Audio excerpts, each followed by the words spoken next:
to the Sounds About Right podcast. What's up, everybody? It's your boy Nibs520. We got my man Keith on the building. We got my man Nate in the building. New host this week. It's a pleasure, fellas. This is obviously the podcast where we 100% give zero fucks. Let's get right into it, man. This week we talking about the N to the F to the L. Finally, football is back. You know what I mean? I was so excited. I've been watching high school football. You understand me? That's how bad it's been. I've been jonesing. Don't look at me like that, Nate. I see you over there. Let's first off let's get into this week, man. You know we full through 2 weeks. Well, we got two games left tomorrow. Monday Night Football. Tell me what you've seen so far. Let's start with Nate this time, brother. What do you think of the first 2 weeks of the NFL? Well, I think the big story is teams learn how to win, man. Like you look at this and you got the look at today and actually last week as well. All these teams that had three score leads going into the second half, and they ended up falling apart. Like, I mean, we got the Raiders, we got the Ravens. If your name started with an R, you had problems. So, like, if you're up by that much, like, learn how to win and ball control. That was the main thing for me. I focus more on because it's easy to talk about the comebacks, like, oh, that's special, that's amazing, but I'm focused more on the teams that allowed the comeback. Like that was bad. That was just bad. So who would you say had the worst failure then in their comeback defeat? Actually, okay, so I want to say Ravens, but I think everybody gonna say Ravens. I'm actually looking at the Raiders. They dominated that game, and then they just let Kyler do Kyler things, and then they just completely fell apart on offense. Forgot how to run the ball. Couldn't move the chains. Couldn't control the clock. So I would actually say the Raiders. Plus they lost in week one, so you lose back to back weeks. You're already 2-0. You're already 0-2. That's a problem. So Keith, what do you think of that, man? You agree? Yeah, I agree, but I got two sentences. And I know we talked about the Ravens, the Raiders, and all that good stuff, but I'm going to say these two sentences. Duh, Bears. Not DA, but DUH. Duh, Bears. And another one is get ready. Jimmy G is back. I don't want to talk about that. Jimmy Bro, G is back in San Fran, and I think uh, Shanahan is over there kissing babies and waving and being political right now because he know he made a big mistake. And here we have Trey Lance is gone for the season, and he was supposed to have been the saving grace for the Niners. Jimmy G's back. That's all I got in regards to that. And going back to what he said, the Ravens and Raiders, I think those were some games, which of course we probably can touch on closing out. You got to close out when you lead like that. Because trust me, being in Arizona, and I was already riding a couple of guys like, man, what's up with these Cardinals? And then I took a power nap. I woke up and they were winning. Yeah. yeah, I mean Literally, they were being completely dominated. Yeah, So whose Nate, team he we gonna talk touched about on it. first? We talking He about my touched on Niners it. I first or wasn't your gonna bring Bears it up. first? I didn't want to. All right, so no, I will say because Niners fan over here, unapologetic. The 49ers organization did get bailed out with Trey Lance's injury. Um, I mean, because now they don't have to have the conversation. There won't be any more. Is this the week? Is this the week? It takes some of that pressure off, and that's what they were trying to avoid the whole time by just trading Jimmy G. Right? They wanted to just turn it over to Trey Lance and see what he got. They end up signing him to a good like negotiated contract, which hey, it ends up working out, but it's a mm, bailout for them because now the organization doesn't have to deal with that question. And then the one thing I will say is I actually feel bad for Trey Lance in this situation. He learned it, man. Like, he had the abbreviated 2020 season at North Dakota State. Last year he touched the ball a little bit, got in some games. This year he was supposed to be the man, and then he hurts himself in week 2. Everybody judging him off of week 1. That's his BS. Like going when the 49ers went to Chicago, that was the 49ers controlled the first half. Easy, simple, everything was fine. The Bears did what they did, just as they should, and they came back in the third quarter. when the 49ers were about to start to make their comeback, yeah, you got the hat on, you got the jersey, I got you. When the 49ers were about to make their comeback is when like that storm started. Like you saw the beginning of the drive, it started off well, storm hit, nobody could move the ball anymore, game over. So it was like a 3.5 quarter game instead of a 4 quarter game. So that's a 49er fan giving himself a way out of why they lost to the sorry ass Bears. But like this week, what Shots would have fired. been a week? Yeah, normally. Well, yeah, Aaron Rodgers, boy. But then we can talk about the fact that yeah, Jimmy G came in, he did what he did, but I think Trey Lance's mobility and his arm are going to actually end up helping the 49ers get to the next level. It's just that now we got to wait a whole another year.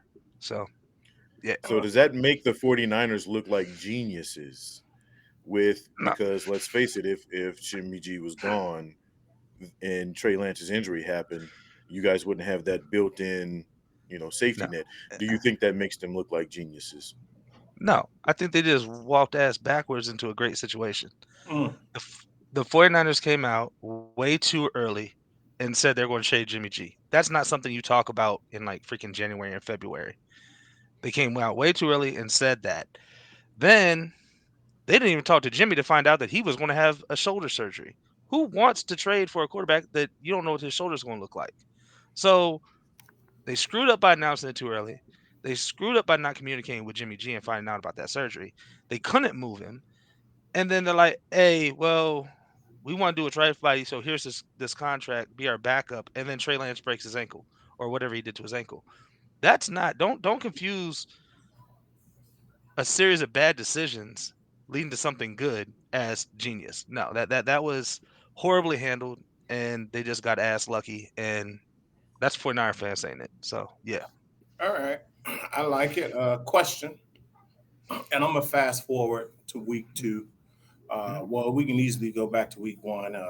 First of all, uh, Nibs and I, we, we are deities, and we actually pushed some monsoons toward Chicago for that first game. Makes Rain. sense. And the timing of it was beautiful, guys. The timing of the big downpour, amazing. Great job.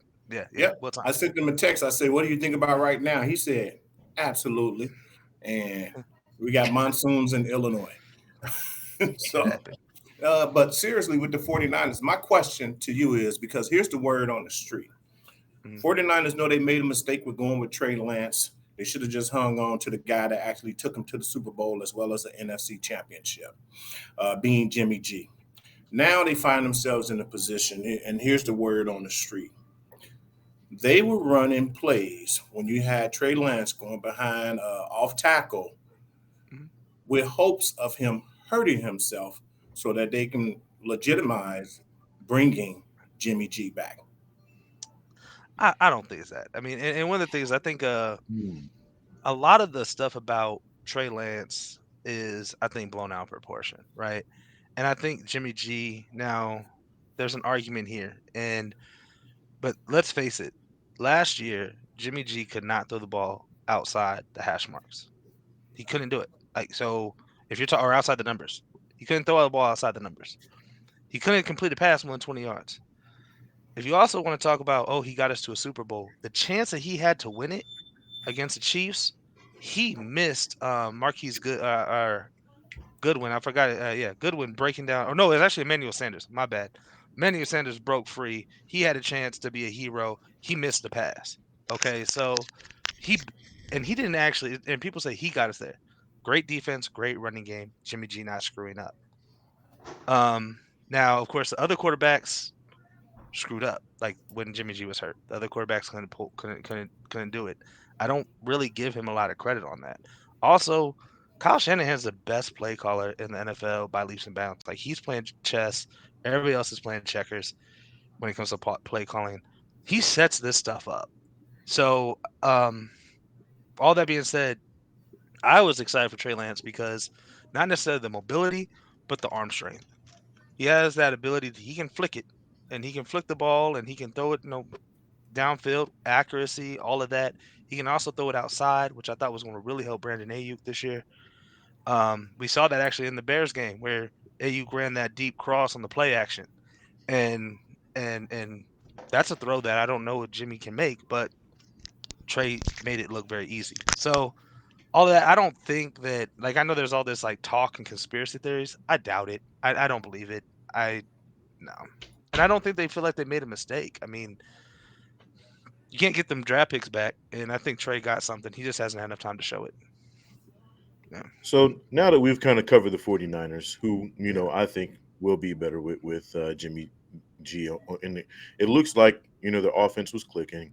Their defense is what it is, right? You got Debo is Debo. I want to talk about, get your guys' opinions on the two teams that made it to the Super Bowl and what they've looked like so far this season. The Rams are 1-1, the Bengals are 0-2. What is your take on the two teams that got to the Super Bowl last year? Do you think that they have a chance of repeating? Keith, let's start with you, man. Um, Going back to how we initially started the show, it's early, and really, uh, it's game two, but it's probably like really it's game two, but it's probably like game three of their preseason when you really look at it, because these guys didn't really play in the preseason, and we're starting to see and it's starting to show with some of these results that we're seeing. Now, I will say this: uh, the Bengals probably will have, to me, I think the Bengals have a harder chance of getting back because of that AFC and what they'll have to go through. And in that AFC, if you get back too many games, you may as well cancel Christmas because it's not going to happen. The Rams, same thing. Obviously, just looking at them, they're starting out slow on both sides of the ball, honestly. Um, they haven't really looked good, but teams are showing up and they're the Rams and they don't know what to expect because they are a quality team, but they're not living up to expectations. That's my take on both of them. Um, I like the Rams bouncing back and possibly getting back, but more of an uphill battle is going to be for the Bengals. All right. Absolutely. Nate, do you agree, or what's your take on both teams, Uh, and do you see on what you've seen so far, anyway? well, I mean, before the season started, I was down on the Bengals. I feel like if you have so many moving pieces on an offensive line, a group that's supposed to work together and be one, yeah, you bring in people who are better, but when you do that, it actually causes problems. They're going to get off to a slow start because of that. And also they're too opportunistic on defense. They rely way too much on the turnover, and I think that was going to be a problem unless they got hot at the right time. The Rams, I'm not worried about. The way I break down the season, like when I look at it, is the first 4 weeks of the season are finding your identity on offense and defense. Even if you're returning a whole bunch of people, your identity is going to change year to year. So the first 4 weeks is just finding a defensive identity and an offensive identity. The next 4 weeks, that's when you start to blend the two. Like you found your offensive identity, you found your defensive identity. Now you start to blend them so that they can be work together. Like if you have a really good defense, run the ball, play field position, whatever the case is. And then the next 4 weeks, so 9 to 12, is when you learn how to win. And then the last 5 weeks are just trying to get hot. So to me, I don't care till week 9 because by that time, most teams are going to be right around 500 anyway. And then that's when you start to see how a team starts to separate themselves and learns how to win.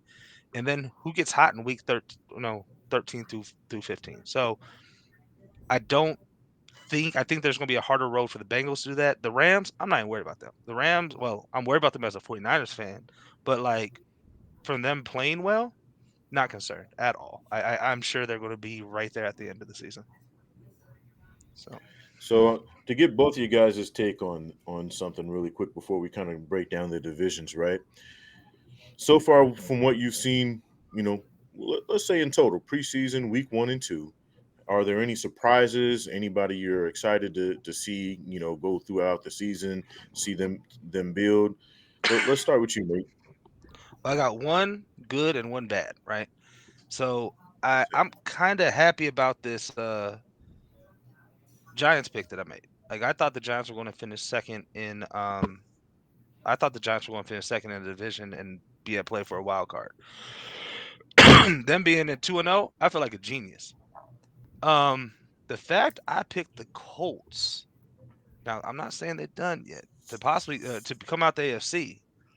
Right now, I feel Yeah, they like an got blown idiot. out by the Jags today, baby. Yeah, yeah. So that one worries me. But again, going back to my thoughts on the season, I know they still got plenty of time to work that out. But they need to work a little faster. Like they have to work a lot faster than other teams because those are two division games.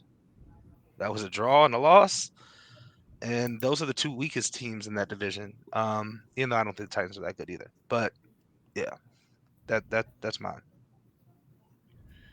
Good take. I like it. I like it. Keith, what do you take so far as from what you've seen, man? Um, so far, what I got is a little bit of confusion when it comes to one guy up in New York, Saquon Barkley. One week he showed me he was back. Following week, it doesn't look like it. So the jury's still out on Saquon. Uh, hope he is back and injury free. I think football is better when you have the New York Giants relevant, especially in the NFC least. But Yeah. we'll see. Next up is I'm a, I'm gonna go to the AFC, and what I'm noticing is this guy here says he doesn't need a Hall of Fame guy to throw him the ball. He's going to show up each and every game and give it what he has. And I'm going down to South Beach because Tyreek Hill is showing out regardless of the climate and the culture. He's showing up week after week. And I know it's only 2 weeks in, but he's looking like the same Tyreek Hill that was in Kansas City. That was a hell of a comeback today by the Dolphins, by the way. I mean, that Ravens and Dolphins game was, oh my goodness, man. Yeah. So I was yeah, watching the wrong game today. This morning I was watching the wrong game. I was watching the Saints, and I was watching yeah, the Saints and the Bucks, which was a Oh, boring yeah. game. And then like I look at my fantasy football team, and all of a sudden I look at it, and it's like 35-35. I'm like, how'd that happen? Like what? So yeah, yeah, Yeah, because didn't the Ravens were up a couple of touchdowns? yeah, they're like, yeah. They were what they was were it, up 20? 21 with 13 minutes left in the game, bro. Like, Wow. yeah, yeah. Now, since you brought it up, Nate, I think we all were kind of talking about this, last week. The episode that didn't record. You can blame me. It's okay. Um, No problem. the Saints, we had this. We were all high on the Saints. I want to say this. Yeah, they lost today, but I think once Jameis and Olave get that connection together, because they were just off, right? I think if that starts to click, they're going to be dangerous down the road. Do you think they get it together, or do you think Tampa Yeah, Bay kind of runs away with the division? I think they gotta get their emotions in check. Um, Very rarely do I say that announcers did their thing, right? Very rarely do I think announcers are actually right. But when Lattimore and and Mike Evans got into that fight, Mm. after that, the Saints just weren't right. Like they couldn't get themselves together. They were very emotional. The Buccaneers probably we'll go ahead and we'll credit the great Tom Brady for bringing everybody together. No, I said that sarcastically, bro. I don't know, but I mean, but Yeah, we'll go ahead and yeah. credit him for keeping everybody's maturity up because at that point is when the game turned, and then we saw famous Jameis, and that scared me. I don't want to see 30 touchdown, 30 interception famous Jameis anymore. I want to see what we saw last year before his knee. So that scares me, but I think they'll get it right. I think they'll turn it around. That defense is just way too good. Yeah, yeah, Nice. With teams that got a new quarterback, because we touched on this because to me it was a surprising loss. Keith, I want to get your take on what's going on because again, a lot of us picked the Colts to be there towards the end of the season. What do you see so far with the Colts? I mean, an embarrassing loss today, a tie last week. Do you think they get this together? Because I mean, it's not looking good so far. Man, now everybody's like, where's Carson Wentz? never. Right. Matty Ice is not so nice, is what I'm going to go with. But um, I will say they will get it right. One of the things that they're going to have to do is that um, Obviously, Matty Ice, he's going to take a little time. He's going to have to warm up. He's like an old rutabaker. You got to let him warm up before he get going. And once he gets going, I think we're going to start to see that Atlanta Matt Ryan that people are familiar with. I'm not expecting to see that probably until maybe like week 5, um, where he'll start to show up. Until then, they're going to have to lean a little bit more into that run game. They always have been a run heavy team, and it seems like they're not really leaning. And even if it's a huge ratio discrepancy with the run game, I think they need to just go that route and run the ball a little bit more. So I see them turning around.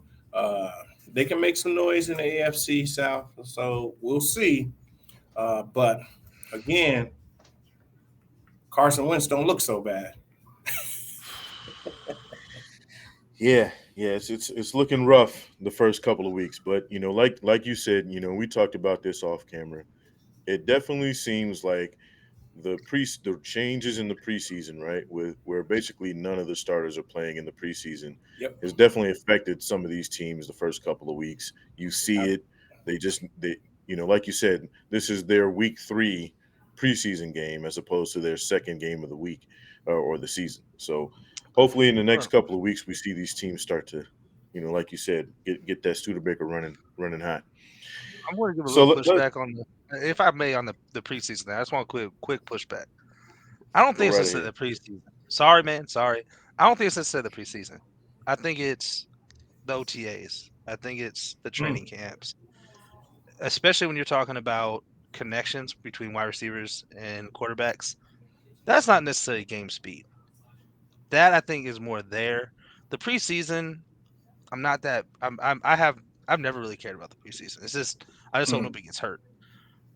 OTAs, that's when they got to do that. I mean that starts in like May, June, getting that timing right and getting that work together. So, um, yeah, that's my pushback on that one.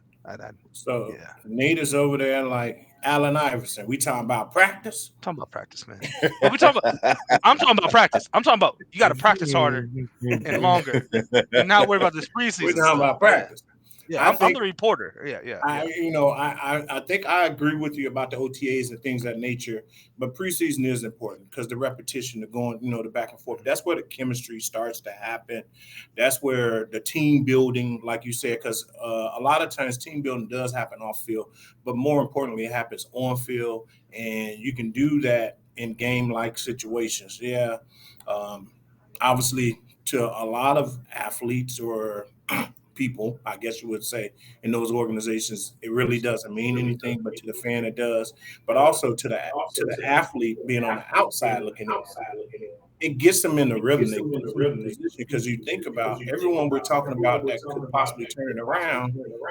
They didn't do anything in preseason outside of just show up, hold a clipboard, probably just put on a jersey, didn't even put on their pads, and did some here and there interviews and talk about who they thought would be a part of their 53-man roster. That's a valid point. I do miss the dress Let rehearsal me ask you. weekly. Yeah. Let me ask you this, guys, because a lot of teams have also stopped the inter-team practices, right, in the preseason, which I think is something, again, because obviously you go a lot harder, even if it's practice, against the other guy with a different jersey on than your own guys, right? Do you think, in addition to the preseason being not only cut short, but teams just not participating with their starters, do you think the inter-team practices in preseason is something that should be brought back or avoided? You want to Go go ahead. first, Nate? You want to take a stab at it? Yeah. Yeah. I personally, I'd rather have inter-team practices than preseason. I'd rather have that off TV. I mean, that's basically all it is, right? It's an exhibition. So I'd rather have those inter-team practices hit someone else. Really, I think the most important thing is defenders practice and tackling because I think they're a little rusty right now. They're going a little lower or a little higher, and that's why we're seeing injuries. But for the most part, I would say I'd rather have that more of that inter-team practices than preseason football games. That's me. Okay. So we're saying inter-team practices. What about intra-team practices? Are we in favor of that or we're against that? Because I know I can agree with the intra-team practices. I think when you have the joint practices, I'm gonna say intra. Yeah, that's I what I'm think gonna uh, you start to get an issue with that because it seemed like with those dual team practices, it seems like you get more fights than say. points when you Yeah. do have that. So I like the inter-team practices. Yeah, uh, preseason. mm, I would actually like to see maybe one or two games where you just really went hard, like this was an actual game situation or games that you want to play. And I know we're playing 17, but damn it, you're making millions of dollars. Make it 18 or 19. Now, Well, don't mean you have to put on the schedule. I'm just saying you want to have a hard get ready for the season. yeah, remember that dress rehearsal game when we had the 4? It was like nobody like your starter would go out for like a series in the first 2 Yep. games, but that 3rd game, your stars would go for a half. Yeah. I do miss that. We could just bring that back. Why not Yep. just have that in week 2? Mm-hmm. Um, but then you have a lot of guys like, like, I'll go ahead and I'll say something bad for once about Aaron Rodgers. He ain't showing up to camp till July. He's not gonna play in preseason. He wearing his red jacket, he's throwing. So, and then, of course, that's a team that comes number 1 seed almost every year out of the NFC, but they always start slow. So, I mean, that's an example of where I think that could happen, but you'd have to have all the teams buy in for that dress rehearsal. Yeah. Mm. Oh well, that's a debate I think that can be ongoing. I mean, especially now that we have 17 games as opposed to 16, and a longer season. Guys are, right. They're making that money, right? So it's going to be. I think that it's the preseason is more for the fans, but it's also, you want to find out what you got with those guys that were Mm. undrafted, some guys that have been kind of hanging around, practice squad guys, but you do want to get into kind of a rhythm with your starters at the end. Let's dive into these divisions, fellas. We're going to start with the AFC. I think it's the more talented of the two divisions, but let's start with the AFC East. I mean, we got the Bills, the Dolphins, Patriots, and the Jets. Keith, let me get your rundown, man. Who do you think is the creme de la creme in the AFC East? Give us a little quick breakdown of what you think AFC it is. East, creme de la creme is not even a question, a second guess. It's the Buffalo Bills, point blank. Dolphins can come back from 50 points down.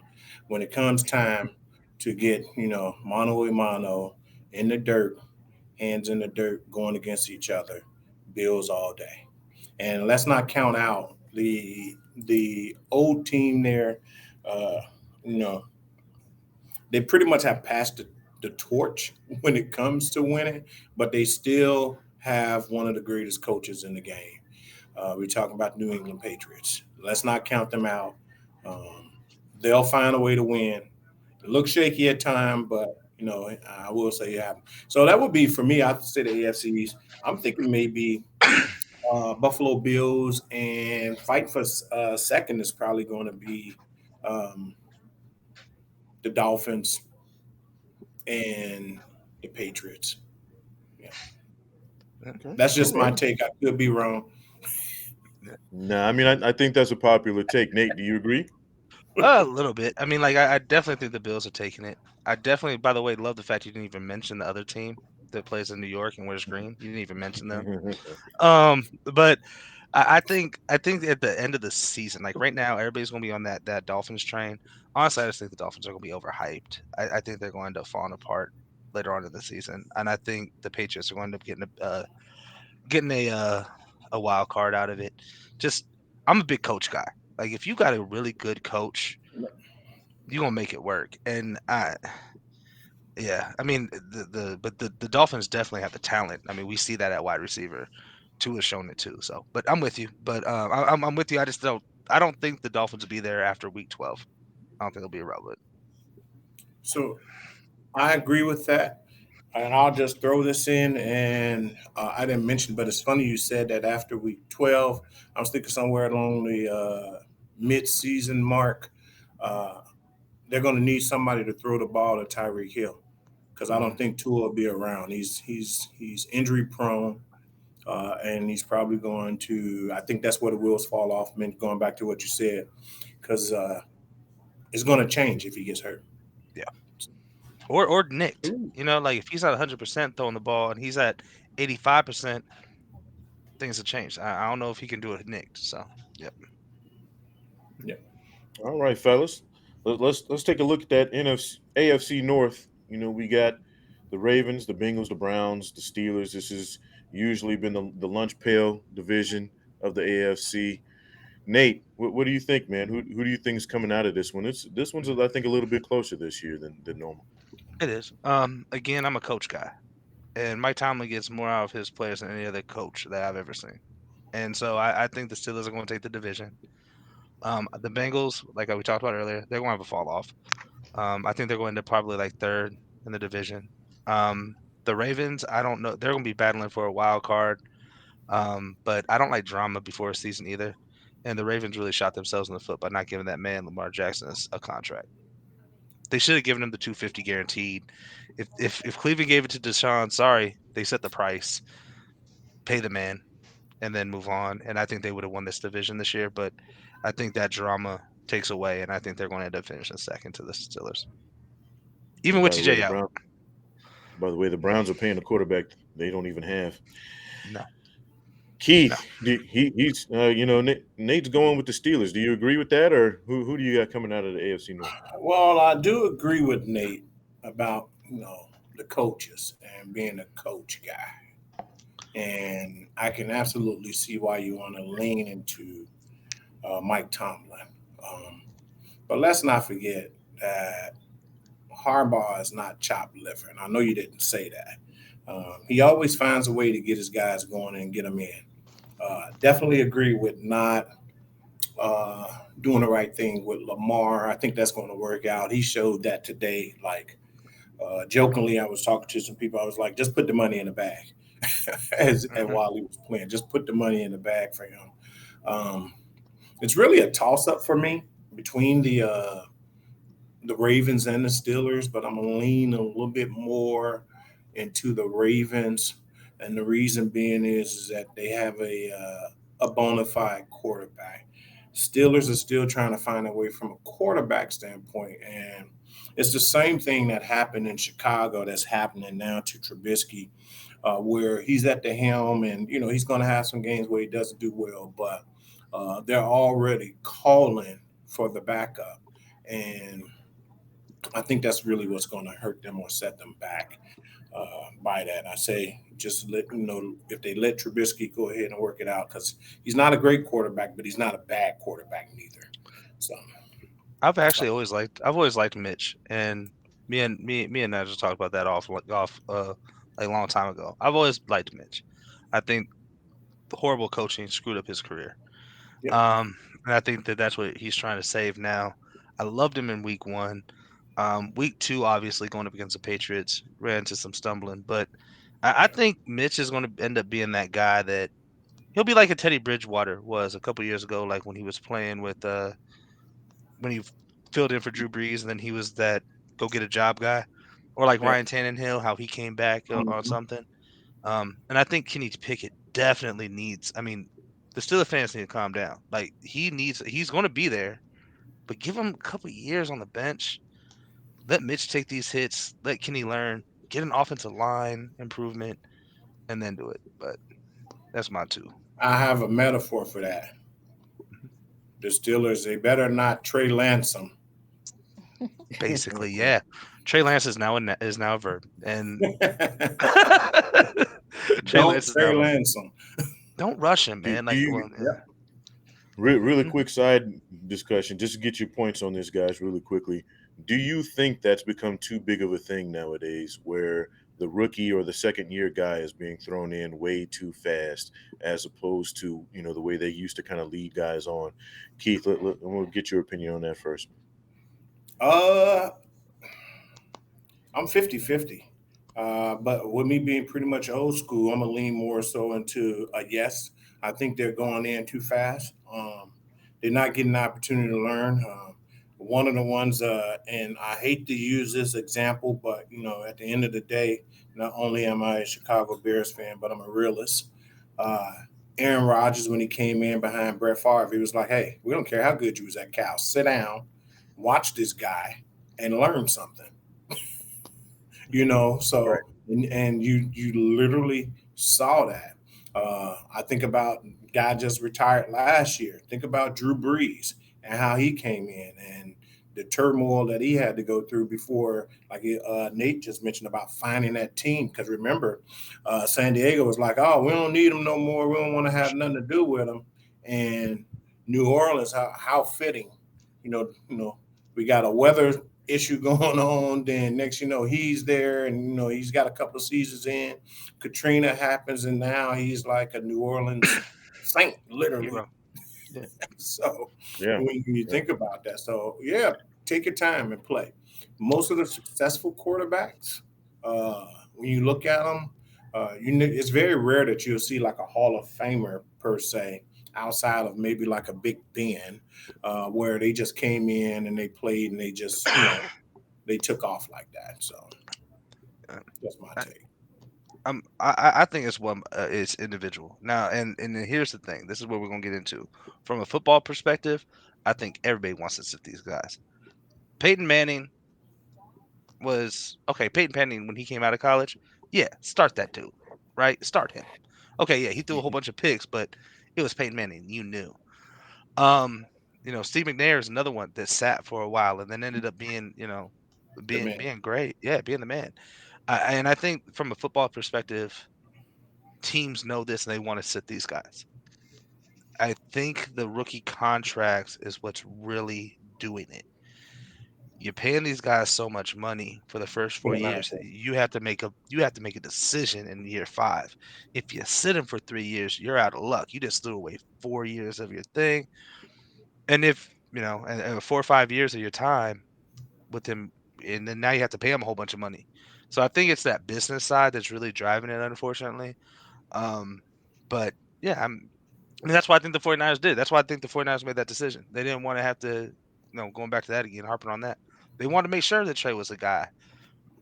So that's what did it. But yeah, I sit him. Money will work itself out. Yeah, I think the problem with that is that nowadays everybody's expecting, Patrick Mahomes out the gate, Josh Allen out the gate. They're expecting the Burrows, right? They're expecting Super Bowls or bust within 2 or 3 years of these rookies coming out. And people forget, hey, the Troy Aikmans, the John Elways, the Peyton Mannings of the world, when they came out when they were rookies, their first season was trash, by all accounts. But because they had to start right away. But you look at guys like Tom Brady, and I mean, people forget he had to sit. He had a pretty good quarterback ahead of him too. Let's Drew not forget that. Bledsoe. Hmm. Right, right. And let's face it, if Drew Bledsoe doesn't get hurt, where's Tom Brady at? You know what I mean? So, but Practice squad. I think, Um, yeah, but no, like on that, just last thing, people, Patrick Mahomes didn't start till week 17. They rolled with Alex Smith. I mean, or six, like till the last game of the year. So even Patrick right, Mahomes yeah. sat a year. People like, yeah. But people forget that. Hmm. People forget that. Hey, he had Alex Smith to sit behind for a little bit, Hmm. before he came out. But people they want that right now. I think is what the problem. Let's Yeah. jump over to the NFC East, or as Keith alluded to earlier, the NFC least. We got the Cowboys, Giants, Eagles, and the worst NFL name ever, Commanders. Let's get into it, fellas. Nate, I already see you shaking your head, man. Tell me about it. What if anything comes out of the NFC East? Go ahead. Well, the Eagles are the best team. I like Jalen Hurts. I mean, of course, no AJ Brown. That's helpful. Um, Devontae Smith. But I still the Giants, man. Like if Saquon's right, and then I don't think I didn't see the numbers yet today, but I think Kenny Golladay is going to end up being somebody over in New York, and Daniel Jacobs has to do it this year. Um, I Carson Wentz playing for the Commanders, they're going to fall apart. Um, I'm not. I thought the Cowboys were going to finish third before Dak hurt his thumb. If anything, this Cooper Rush guy, I mean, he had a great game last year against the Vikings, and then pulled a win in today. So I don't know. Yeah, he didn't look bad. Nah, nah. So He, yeah, he didn't look that's what. bad today. So, Yeah.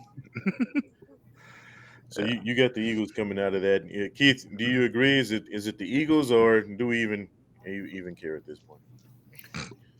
Cooper Rush to the Super Bowl. You heard it here first.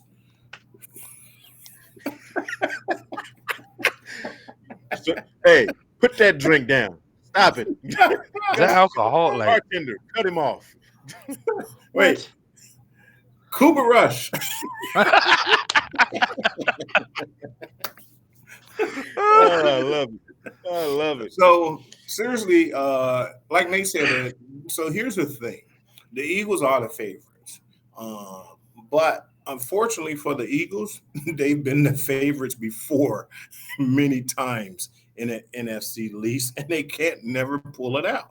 Um, I don't. I think if the Cowboys, if they can go until Dak gets back. If they can go just 500, the games that he's going to be missing, I still like the Cowboys.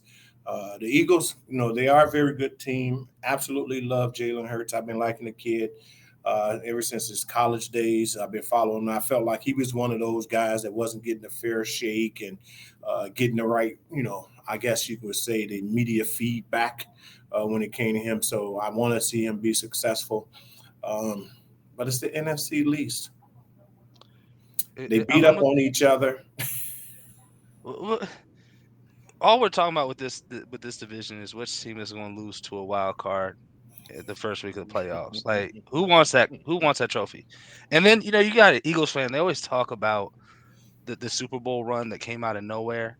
I don't want to hear that. Like lightning ain't gonna. You're not gonna get that lucky twice. Like it's just not gonna happen. Calm down. Like yeah. Now, the caveat to that, it won't get that lightning, but it's funny because you can easily see one of these teams in the Super Bowl. Um, but it's about how they're going to go about it. It's going to come down to the quarterback play. I think that's really what it's going to come down to because when you think about it, Jalen Hurts, he's always going to be under the scrutiny. He's always up under the microscope, but he does well. He has a lot of up and down. If he can get some consistency, that'll be great. Obviously, Dallas being in a situation that they're in, if they're going to have Cooper Rush at the helm, that can easily change the outlook for their season because they definitely were like second favorite in the conference, um, possibly to come out. Now that changes, and then with the Commanders, we don't, it's the same thing. Uh, you don't know what you're going to get from Wentz. It's like which one of these guys is going to show up, and then pretty much go from there. And last but not least, I could have sworn that the Giants quarterbacks they were like on their third string quarterback already because those guys stay hurt. So Well, Carson Wentz. The question is not if, it's when. What month would he start to suck in? He usually has like even back when he was with the Eagles, he would have like almost MVP level seasons mm, for the first half, and then he's just going to fall apart at some point. And I think that's what'll happen in Washington too. It's just pick a month, he'll fall apart by that time if the team's even relevant by the time he falls apart. And that's sad because so he it has a sounds ton. like we have a toss up between Eagles and I'm not Cowboys. taking the Giants out of it. I'm not taking the Giants out of it. I won't do it. I mean, they're 2-0 in the division. They're 2-0 right now. Um, I think Barkley's going to get it right. I I will not. The only team I'm taking out of it is the Commanders, and I think the Giants might pull something and surprise some more people the rest of the season. So All right. So we pretty much got the Eagles losing in the first round. That's what we're looking at. that's Okay. All that's right. the whole story of this. Yeah, Yeah. That was we said Who- all that to say the Eagles are we're losing in the trying to first decide who's going to be the Bay of the Pigs. yeah, round. yeah, yeah. Who going to slaughter? All right. All right. Now keep in mind we got two Chicago Bears fans in the building. So That's let's fine. keep it respectful. The NFC North. We got the Bears, Lions, Packers, and Vikings. I already know what Nate's going to say. Keith, let me have it, man. What you think is going on in our division? My heart says Chicago Bears. I just want you to understand that. But my brain tells me, believe it or not, I like what Kirk Cousins and Justin Jefferson are doing north of us up in Minnesota. And I can easily see them coming out of the north. Uh, Packers, they look good. So here's the reality. Packers look good against us, but they still didn't look like that same Packers team that beat us tonight. I don't think they would have beat that Minnesota team if this was the second weekend they was playing them. So I like Minnesota. I like their offensive weapons that they have, and I'm gonna lean into them. Uh, I think for the Bears, new coach. I know we got Justin up under the helm, second year, but uh, it's still a rebuild. I hate to say that, but that's how I'm looking at it for the Bears. It's still a rebuild. And Detroit, I don't know what the hell they're doing. They just play tough. Mhm. They're playing tough, but tough doesn't get you wins. It should, because normally you say you play tough, you win, but it's not getting them over the hump. They just play close, and that's it. Well, I'm gonna win today against the Commanders. Well, so, but all right, I'll run down and I'll be respectful-ish. So, Green Bay gonna win the division. Okay, big surprise, and it's not because they're better than the Vikings. The Vikings got in the NFL. If you're looking at running back and first two wide receivers with Delvin Cook, Adam Thielen, Justin Jefferson, Mm-hmm. um, that's special. Like that's super special. And Kirk Cousins is a highly disrespected quarterback, and I don't know why. He's been good since he started playing. He's never had a bad year. I have nothing that I can ever say bad about Kirk Cousins. And the talent, they are the most talented team by far. But I can't go against Aaron. Like he's on a different level. Like it's just the way he does that. I can't do it. I'll Go go ahead. against them. Well, of course you will. See now, here's the thing. Like I really believe, like since he said the I own you thing about y'all, that was messed up, but it was accurate, and I'm happy an athlete actually finally came out and said something like that. I mean, he's thrown 16 touchdowns and no picks in the last like 5 games against y'all. He's like only lost you guys like twice in his entire career or something like that. Yeah, I always say that y'all got to change the patch to AR-12. Johnny, can we check Nate's audio? I think he's cutting Yeah, out. yeah, yeah. Can we check? But y'all should change it to AR-12. You know, just show him his respect. But I mean, like, well, and I'll just do it. I mean, the Bears I've always been like almost like where they might be relevant, but I mean, the Bears haven't really done anything since 1985. They've given very little to the sport of football since 1985. And as fans, y'all should really be pissed off. Like y'all should Not don't say true. who what. Hey, I think someone called for a monsoon when we played the Colts in the Super Bowl. Oh, come on now. Now you're bragging about taking having Rex Ryan take y'all to a Rex Super Grossman. Bowl. Oh, Rex I ain't Grossman. gonna say his name right. I don't care. It ain't worth it. I mean, come Yeah. on now. Like, I mean, it was. You guys just went to be Peyton Manning's sacrificial lamb. That was Well, what I think actually, y'all were. Rex and so we'll stick on topic. But just so that you know, I didn't think that Rex should have started that game. They should have had Cal Orton. Well, that's who actually took us to the Super Bowl. Cal Orton. Oh, okay. It's like I'm Coaching sorry. All decision. Like Trent Dilfer won a Super Bowl with the Ravens. I mean, like, is that so? You're trying to act like I Kyle mean, Orton so was if for that's Trent the Dilfer? case, we can say Brad Johnson with the Bucks. I mean, he has a Super. At the end Yeah, of the day, he has a Super Bowl ring. he does. So I mean, like, is that what you were looking for? I mean, but I Well, don't know. that would have been a great story. Hey, the Bears only have a Super Bowl ring, or Cal Mhm. Orton only has a Super Bowl ring because he just all he needed to do was just manage the ball and not turn Alright. it over. Just let Devin Yeah. Hester return kicks. Yeah. Yeah, But Yeah, no, when you have Devin Hester return the opening kickoff for a touchdown, and a defense that was like by far number one, and you lose that. I'm just saying. I'm just saying. Well, no, I'm not Peyton, bitter Peyton, though. Peyton. Don't act like Peyton at that time especially was not special. Like Peyton was an offensive coordinator after calling plays, like just doing everything. Omaha. Yeah, I mean, Speaking of, he knew what y'all were going to do before y'all. He at that time, I don't care what team it was. Peyton knew what the I, defense was I doing, was and just boom, I boom. was calling an audible back to the NFC or the. Yeah. Reality, Yeah, right? yeah. But no, I Let's mean, yeah, but I really I think like I like the Lions though too. Like the Lions, I think are going to Mhm. become a team in this division. Dan Campbell, dude, like he got these guys thinking that they're good. Like I don't know how he did it, but they yeah. all really think they're good and they Operative play like word it. thinking. Yeah, They think they're but not. I mean, Let's move on, fellas. yeah. Let's wrap up these divisions here. AFC Mm. South: Texans, Colts, Jaguars, Titans. Keith, let me have it.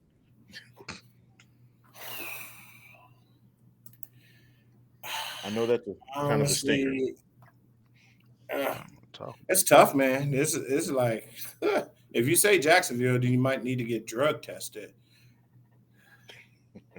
I, you know what? I I'm mean, I don't still know. They going to just hung lean 24-0 to. on the I think Colts. Tennessee Titans. I'm gonna go with the Tennessee Titans. Um, they still are trying to figure out, and for some reason, I don't know.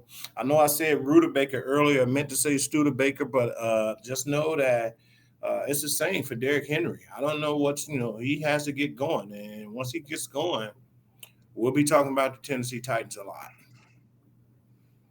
So I like Tennessee Nate, Titans. They're 0 and what's your 1. take on the AFC South, baby? not the Titans. I think Derrick Henry's foot. I think when he hurt his foot last year, big men, foot injuries, that's usually about the end of it. So I mean, I hate to say that. I hope I'm wrong because I love the dude. I mean, he's amazing to Me watch. too.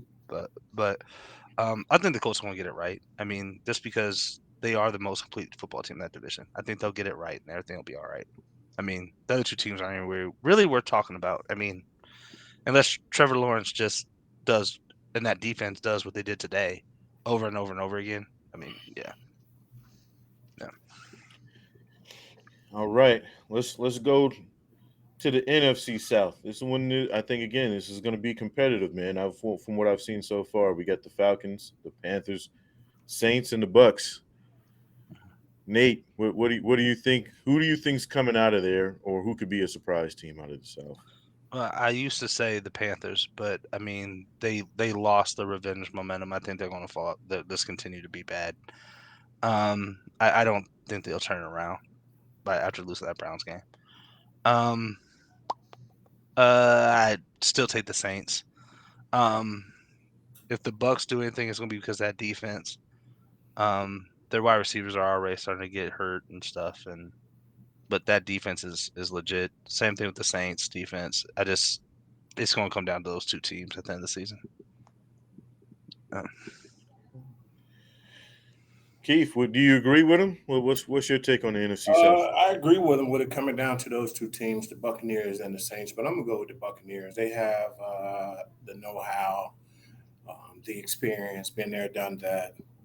Uh, we're talking Tom Brady, Jameis Winston.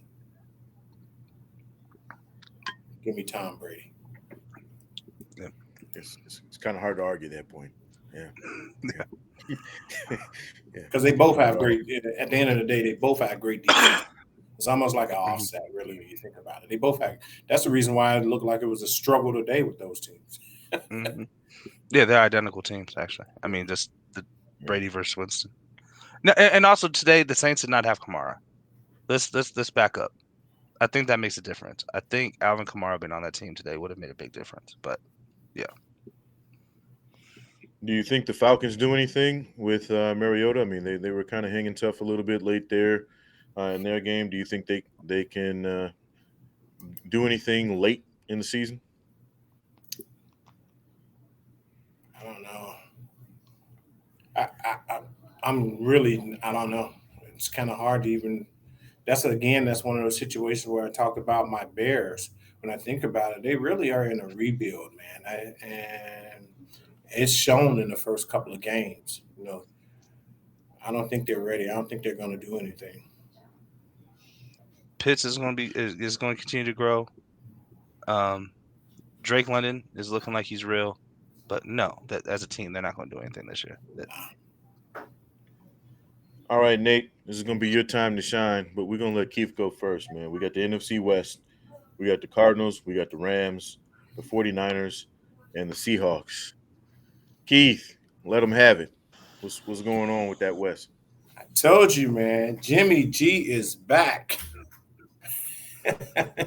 So, Jimmy G, I think it's really going to come down to San Francisco. They have a very strong defense, but obviously going south of the Bay, the Rams. They're gonna be tough, man. Like you said, they was in the Super Bowl. Obviously, they have that winning pedigree. They're still trying to get it right.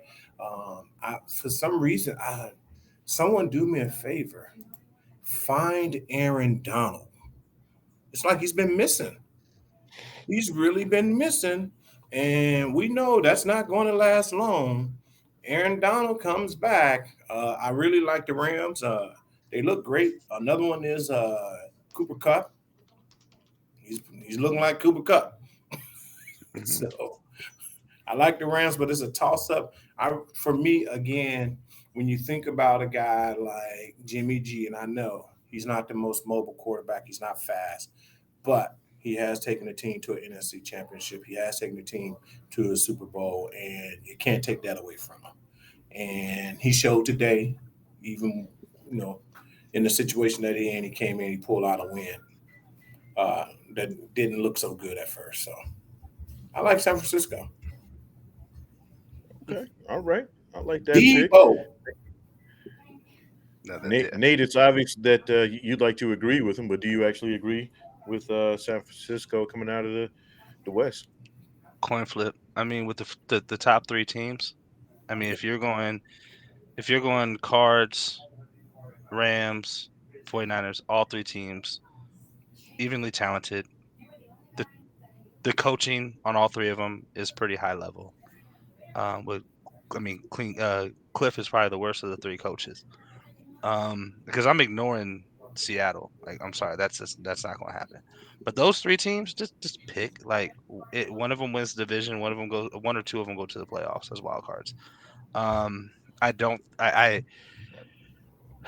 Kyler Murray. I think that if I have to say, I'd say that the the Cardinals are a little bit behind the 49ers and the Rams, but so I would probably say that's the order. Pick Rams, 49ers as 1, 2. Cardinals are probably going to barely miss the playoffs again, Mm. and we'll see what Seattle ends up doing in the next couple of years. So No, no faith in Geno, huh? no, I think Gino's great. It's just I mean the rest of the team is not all that great either, man. Like Are offense, you saying defense. like Geno's Pizza? Oh, okay, okay. I'm Nah, sorry. Uh, yeah. yeah, I think to be honest with you, and to Keith's point earlier, and this is the only point I really want to make on these teams. I think that the Trey Lance injury actually helps the 49ers. I think Jimmy G is the best option this year, right? Mhm. Maybe going forward, Trey Lance is their future, but I think this year, I think Jimmy G can actually get them to the playoffs, if not deep. This is Right. I'd love to be wrong. I want to be wrong. I just think that yeah, Jimmy will keep us relevant. Yes, we'll go to the playoffs. I don't know if we'll get into the Super Bowl and I don't know if we'll be able to hang with a Bills or Chiefs or something like that in the Super Bowl. But I do. I mean, now if Trey's going right, I could see us hanging with them because Trey is at that caliber. But All this I sets that know part back. in my Fred Sanford voice, Jimmy G. G is for going to the playoffs. I think that's what Yeah, they're he is. No, yeah, yeah, yeah. Yeah. All right. Here we go. It's probably the best division in all of NFL right now, man. AFC West. You got the Broncos, Chiefs, Raiders, and Chargers. It's kind of a murderer's row. Who do you see coming out of there? Nate, let's get your take on that, man. I think the most complete team in that division is the Raiders. I think the most explosive team in that division is the Chargers. I think the best defense in that division is the Broncos. But remember what I said? I'm a coach guy. Chiefs, man. The Chiefs are going to take this one. Andy Reid is going to get them there.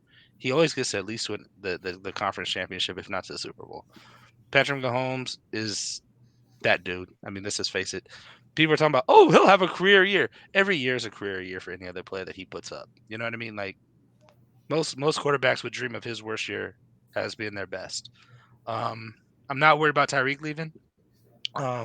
Because that he just has more options now. Really, I mean, they're still going to be explosive, and we've seen that, right?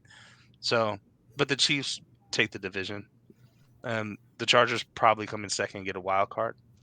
But Denver, I mean, yeah, Russ, man, what's going on?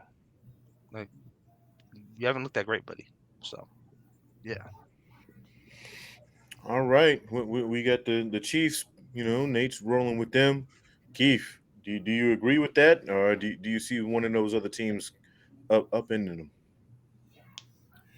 Well, believe it or not, this was supposed to be the Raiders' year. This was supposed to be, everything that they did. They bring in Devontae Adams and Derek Carr is back with his guy, and they're gonna ride off up into the sunset. Not so fast. Um, I'm starting to see Devontae getting a little irritated with some of the throws that's coming his way. He's not really happy with the connection. So I'm looking to see what that chemistry is going to be like. Um, so I don't two even have catches them. today. Two Huh? catches. He only had two catches today. Yeah. So I don't even see them being in the top three. And again, I thought maybe they would Oh have wow. at least had an opportunity to win the AFC West. Justin Herbert, MVP. I really do Oh, think this is his year. He's going to get it. Uh, I'm Josh Allen might. Josh Allen might have a problem with that. Yeah, Josh Allen might have a problem with that, but I think Justin Herbert is going to have a bigger problem with it, um, especially playing in that AFC West. Now, with all that being said, and Justin Herbert, doing this thing on offense, and he's got Khalil Mack across on the other side of the ball. Chargers still are going to fall short, and like Nate said, it's going to be the Kansas City Chiefs. They have the coaching, they have the personnel, and really, um, I'm going to echo what Nate said about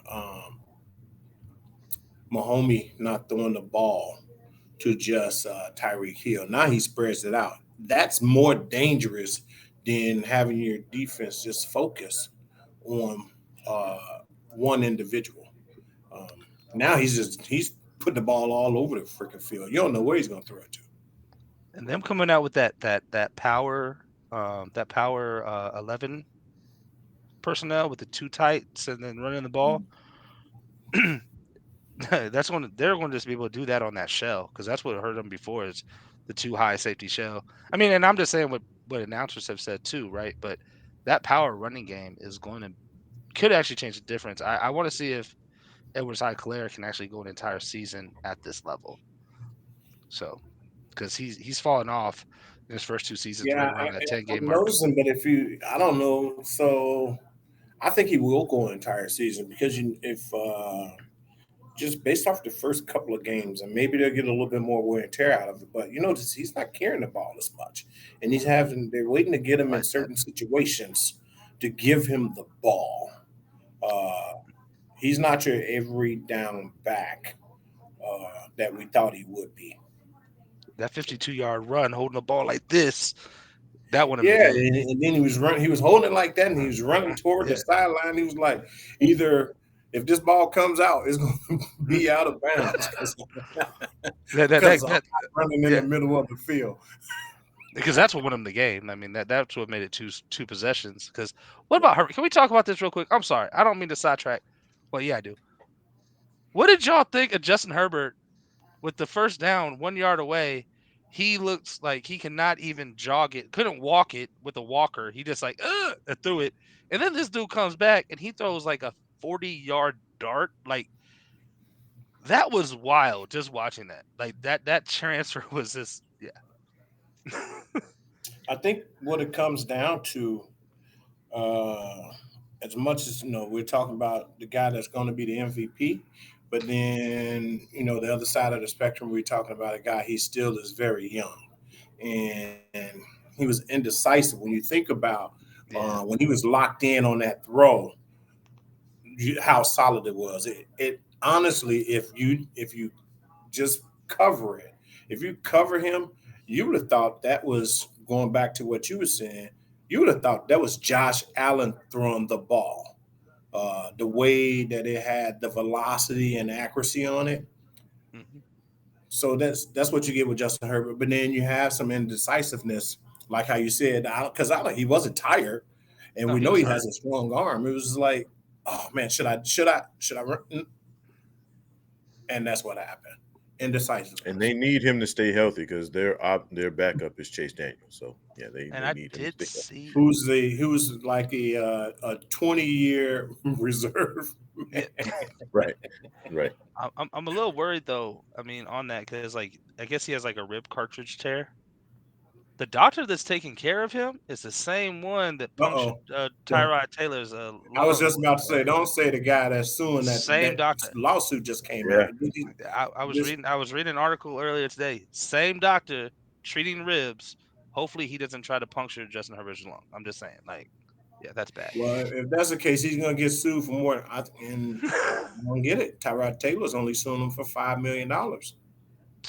yeah. Not a He cheap. pretty much ruined Tyrod Taylor's Yep. year, next 2 years. Honestly, you know what I mean with that. Well, he changed Really, the really quick. dynamic of how he could get paid. He went from getting paid as a starter to getting paid as a reserve or backup. Yeah, they say the difference is $5 million. I think it's a lot more than that, in my opinion. Yeah. Really quick before we wrap up our segment here, fellas.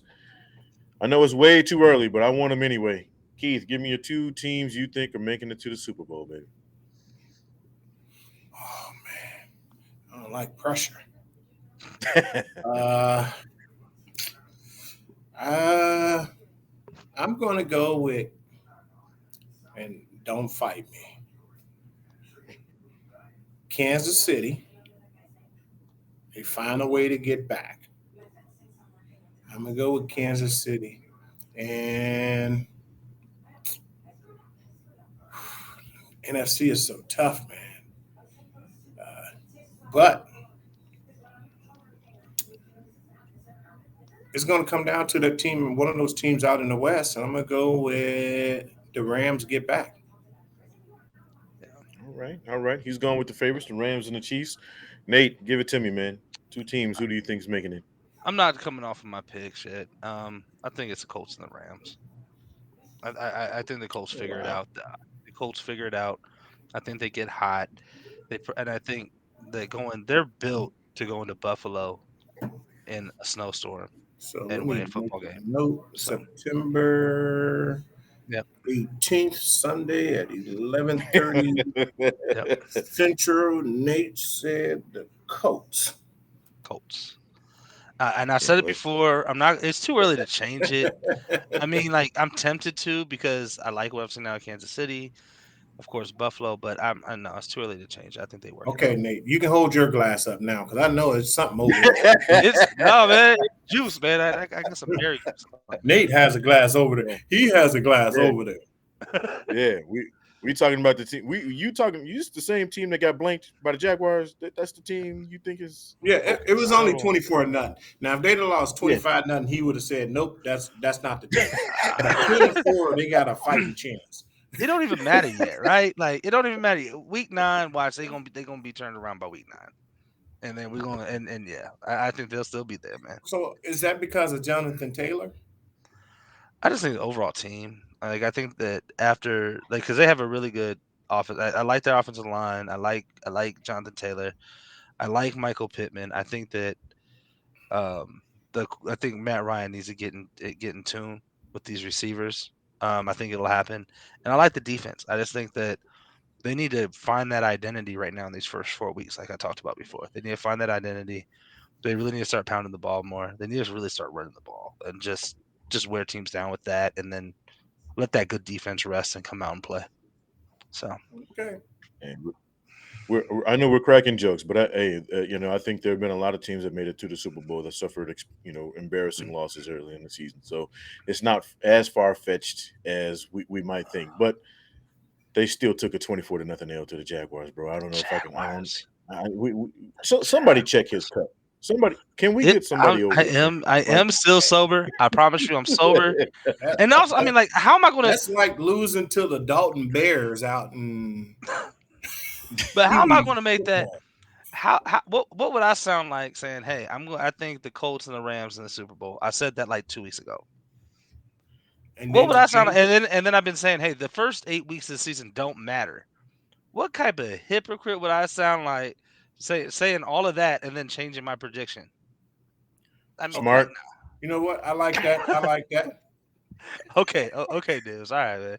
So Yeah, now we know that we can't call you a hypocrite until week 9. Got it. All right. yeah, yeah. That's what everything will get reevaluated week 9, bro. Everything will get reevaluated week 9. I promise.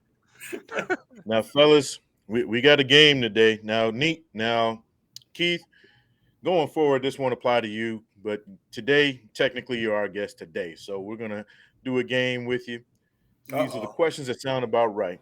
The way it works is me and Nate are gonna ask you some questions. I'm gonna start off. He's gonna take the second half. You got 10 seconds to start your answer once we've completed the question. For questions that have multiple choice answers, or you get to ask once to repeat the multiple choice options. Okay. Oh God. We are not going to. The whole point of this game is we're not going to go back and forth with you. We're just going to ask you. You give it. Now you do have the opportunity, obviously, to elaborate as much as you want on your answer. Gotcha. Okay. You ready? Good. Because here Not we go. really, but I am. What sound or noise do you love the most?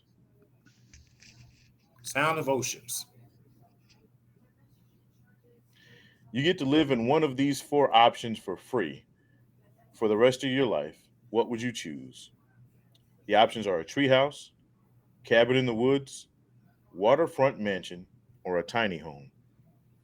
Well, let's go with a waterfront mansion. Do Makes it Pepsi or sense. You big. like Coke? the ocean, right? Hmm? I said you like the Pepsi or ocean. That Coke? makes sense. Oh, yeah. Pepsi or Coke? Good Lord, these are tough questions, man. Pepsi. Good one. Name a Beatles song. Name a Beatles song. Mhm. Uh, Summer Fun or something. I don't.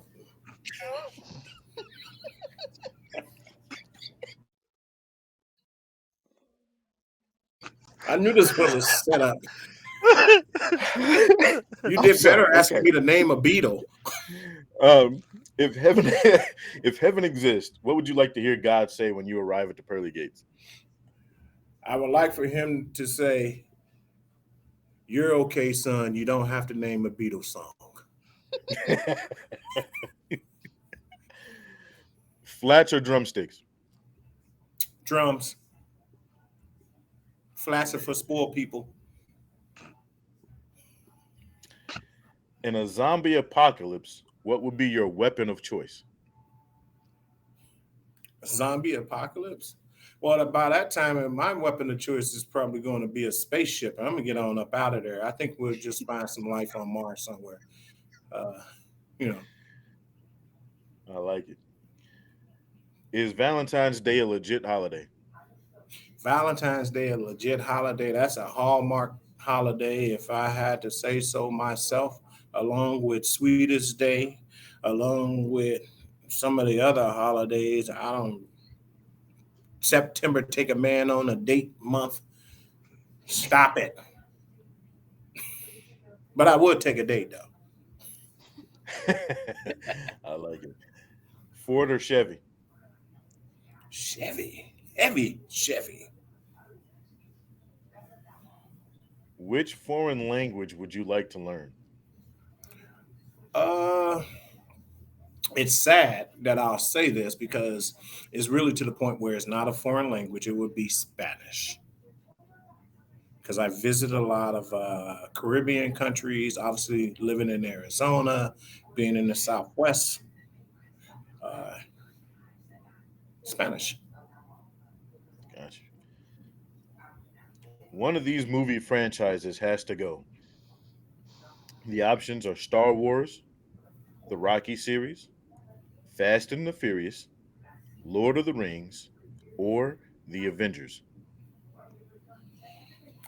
Well, about three of them I don't like, but you can go ahead and toss out the Lord of the Rings because I love me some Rocky. I'm sorry, I'm pretty much old school. Give me Rocky all day and twice on Sunday. I can respect that. Last question for me. How would you describe humanity to aliens in one word? One word: freedom. Humanity is freedom. If I had to put in one word, because we all had the freedom to be who we are, regardless of where we come from or regardless of what we look like. So that's what I got. I like that. Guess it's my turn now, man. All right, so Uh-oh. forks or spoons? So I personally I like forks, but then for some reason I know someone will be like, "Well, how would you eat your soup?" So spoons. Makes sense. What is your superhero name? My superhero name. Yep. I'm going to go with Black Go Getter. Uh, would you rather read minds or be invisible? Well, if you're invisible, you can still get their minds because they're going to be talking. I'm going to go with invisible. Which celebrity would you most like to be friends with?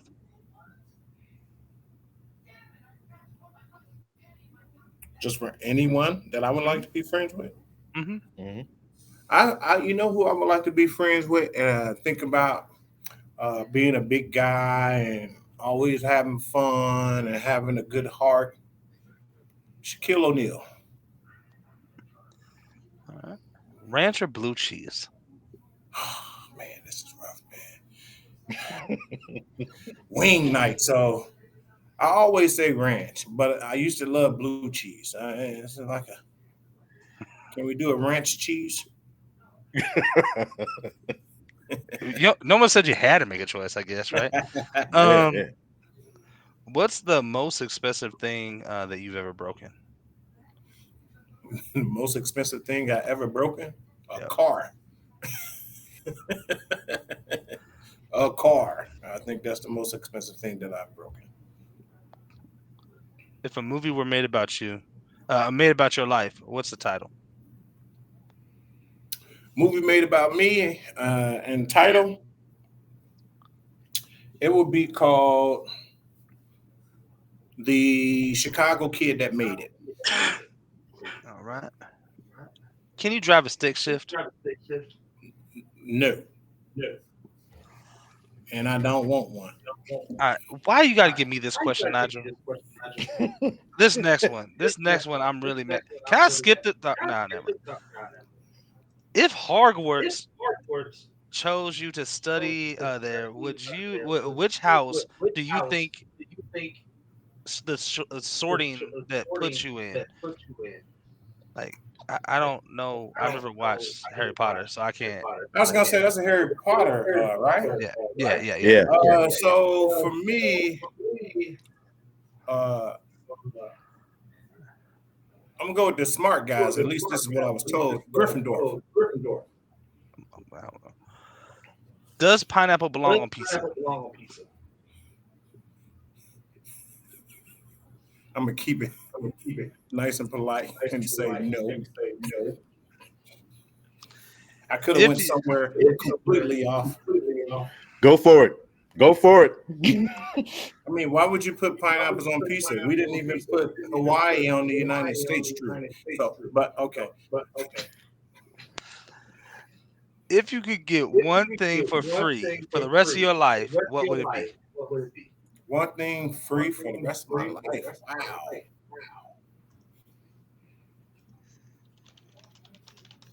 I would like uh, free currency, whatever that currency is. There you go. All right.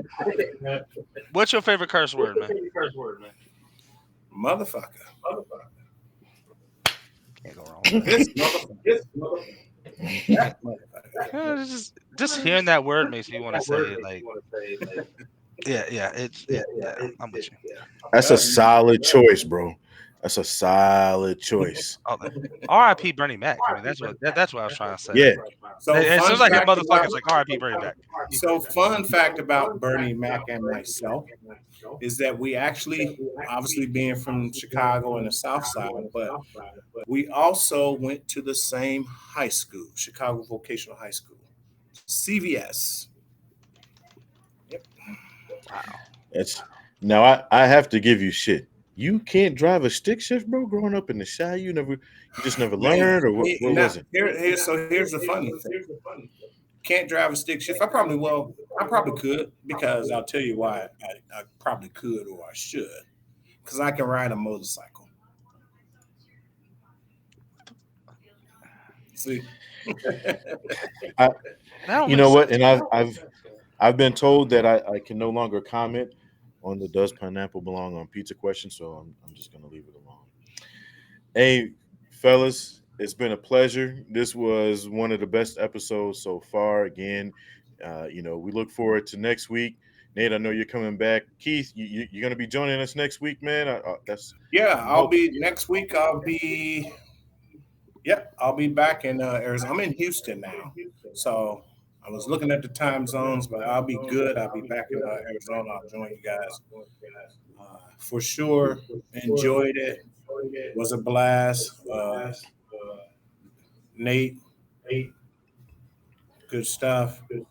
Nigel, good stuff. And to our beautiful director who really didn't say anything. You know what? I think it was an inside bet. It was a bet, and she didn't want to lose her bet. But I think she did it just to be spiteful. Like she just said, "Okay, all right, watch this." I'll show you guys. Do you see the notes though? Like she might have been quiet, but her fingers were going. Like Yeah. Yeah. 1 hour, 58 minutes, 55 minutes, 35 minutes, 25 minutes, 16. Man, come on now. Like she wasn't quiet for more than 10 minutes at a time. Fellas, it's been a pleasure. Obviously, this was the podcast that sounds about right. Till next week. See you guys.